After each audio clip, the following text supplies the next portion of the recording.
Hey, what's up, guys? Welcome back to another episode of the Fantasy Fellow Show. I am your host, theFellowKGB. You can follow me on Twitter at theFellowKGB.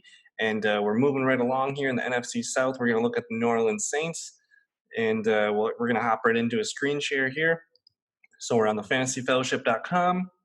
Again, head coach Sean Payton, offensive coordinator Pete Carmichael. These guys have been there for a while, so we like the continuity here. They've been here for longer than that. So 4 years at least for sure on my roster chart. So this offense is going to be very predictable what we're trying to do. So let's just hop right into Drew Brees. They did add Jameis Winston. Taysom Hill is there, and so is Tommy Stevens, who I think they drafted this year. So it's all about Drew Brees for this year.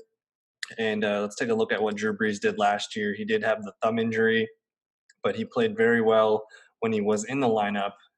He ended up finishing as, the quarterback 21, but on a points per game basis, the man was balling.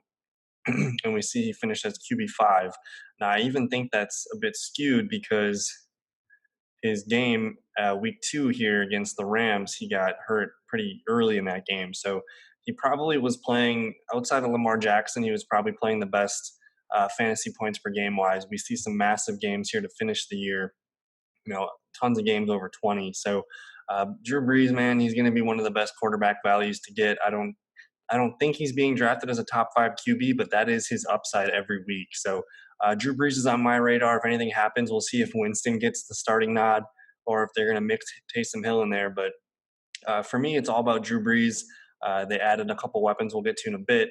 But, Drew Brees, man, top 5 quarterback on points per game last year. And he actually, if I quick did the math, so it's saying he averaged about 20.4.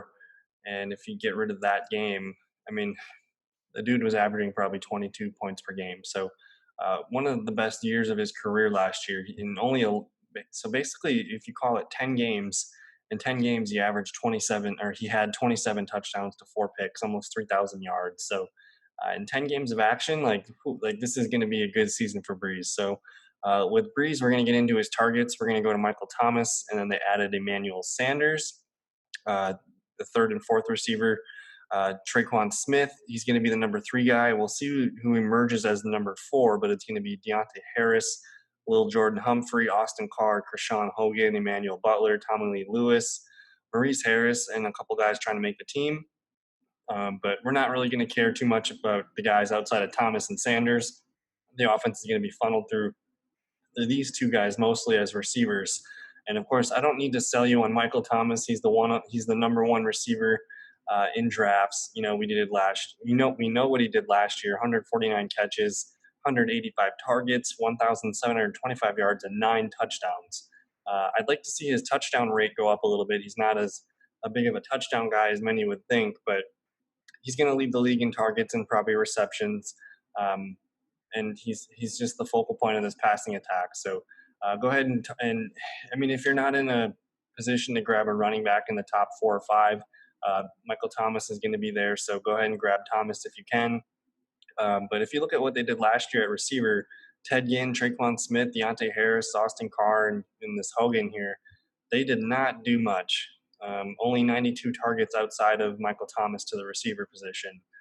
Not even 1,000 yards, not even 700 yards to these receivers. So we did see Traquan Smith pop off for 5 touchdowns. So, but Emmanuel Sanders is going to step into this opportunity now, where he's going to be the clear number 2. I'm already projecting Michael Thomas's numbers to come down a little bit. Instead of 185 targets, I gave him 168. Instead of 149 receptions, I gave him about 123. So some of those numbers are going to go towards Emmanuel Sanders. And where I have Sanders at right now with 64 catches, 880 yards, and 5 touchdowns, he's going to be the number 2 receiving option. We'll see if Jared Cook and Alvin Kamara can outdo him. I think Kamara is going to have more targets, but as far as receivers go, Sanders is the only guy that we're going to be looking at for fantasy. So I think Sanders has a pretty fair ADP right now. He's got wide receiver 3 upside, and on most weeks, all it's going to take is, 5 or 6 catches out of Sanders while teams are focused on stopping Thomas, Kamara, and Jared Cook. So Sanders could have himself a pretty nice season, and I like the value that he presents. So go ahead and target him. We like Michael Thomas. We talked about that. And we're not going to really worry about the other guys. It would take some kind of injury for us to want to start these guys. So we'll move on here to Jared Cook. Jared Cook last year, he was quite efficient. He did not play a full 16-game season, but when he was on the field, he was one of the best tight ends in fantasy football. So he followed up his big season with Oakland Raiders last year, almost matched his career high fantasy points per game. But when he was playing, it took him a few weeks to get rolling in the offense. But after week 5, he was the man. So one of the best tight ends that you could have. And we see him pop off for a career high 9 touchdowns, a career high yards per catch here with 16.4, 705 yards, and 43 receptions. So if Cook can stay healthy, I really like Jared Cook as a tight end 1. I did, bump down his numbers a little bit because they're adding Sanders and because they're going to be funneling the ball out a little bit more. And I think it's hard for a player to have back-to-back career year for touchdowns. So I have Cook at 8 touchdowns, about 730 yards and 52 receptions. So this is, thinking of a full 16-game season. So I have him projected for more points this year. And if we look quick here, I have him as my tight end number 7 right now. I might take him over Rob Gronkowski. I don't know, but he's going to flirt with top 5 tight end production. So I like Jared Cook.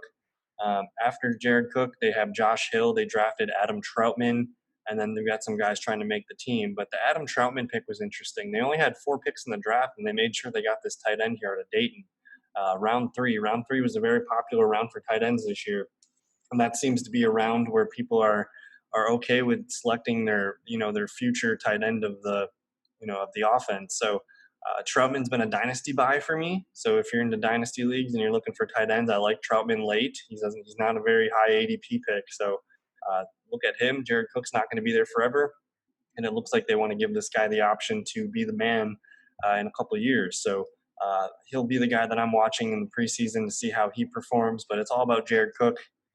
So we're into Drew Brees, we're into Michael Thomas, Emmanuel Sanders, and Jared Cook so far. And that's going to leave us with the running backs now. Alvin Kamara, behind him Latavius Murray. They added Ty Montgomery, Dwayne Washington, Taquan Mizell, Ricky Ortiz, and Tony Jones Jr. But it's all about Alvin Kamara. Kamara was dinged up last year, pretty much from the get-go. But he did not deliver for us on ADP in 2019. But for him to have a down year and finish as RB9, I'm pretty okay with that. Only 6 touchdowns total. He's better than that. But only 171 carries, 81 receptions.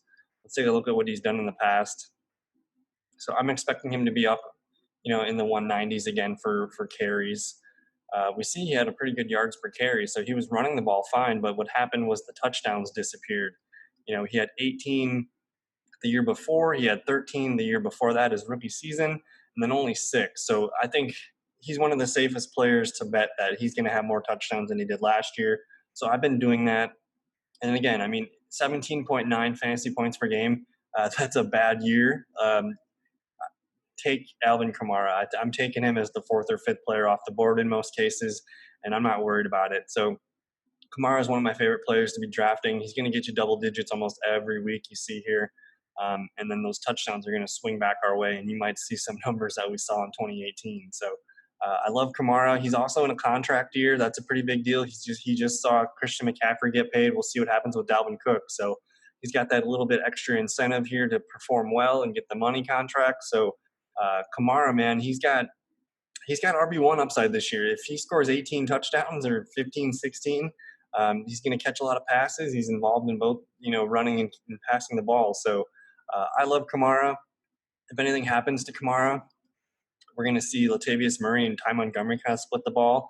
Ty Montgomery, he's a mold similar to Alvin Kamara. He's not as dynamic or athletic, but he can do some similar things to Kamara. So I would imagine Murray and Ty Montgomery kind of split the load, and they don't really. They're not going to give Latavius Murray the full workload. They're basically going to split it 50-50, I would bet. So keep an eye on those two. If anything happens to Kamara, I think Ty Montgomery is going to go a little bit under the radar as the handcuff there, but Ty Montgomery would be catching a lot of passes, and they would keep Murray in the running back role. So, but yeah, man, this is a really juicy offense for fantasy. I'm Drew Brees, top 5 quarterback upside. Kamara's got top 2, top 3 running back upside. Thomas, of course, is the 101 of receivers. Sanders Sanders could be a top 30 receiver this year. And then Jared Cook, of course, he's got top 5 upside. So I understand not every player is going to hit on this offense, but on paper right now it looks really really good. So maybe you just start at the top and just take Drew Brees, and then you get everything. So I don't know, but like I said, the Saints only had 4 draft picks, landing a center here out of Michigan, linebacker out of Wisconsin, tight end Adam Troutman, and then the quarterback here. So I mean, they're going to use Zach Bond here out of Wisconsin, and Cesar Ruiz right away, but we're not going to be expecting too much production out of this class. It was more about what they did in the free agency period with Sanders, Jameis Winston, Ty Montgomery, Malcolm Jenkins, and DJ Swearinger. So I like what the Saints are going to be doing this year. We'll see if they can keep Tampa Bay from taking the NFC South, but it should be a fun battle to watch, and we'll see Breeze and Brady go at it, and Matt Ryan too. So we'll see what happens. And I guess Teddy Bridgewater too. This is going to be a fun division. I like the NFC South. So that's going to do it for this team preview, though. So if you're watching on YouTube, please like, comment, and subscribe to the channel. We're trying to grow this thing.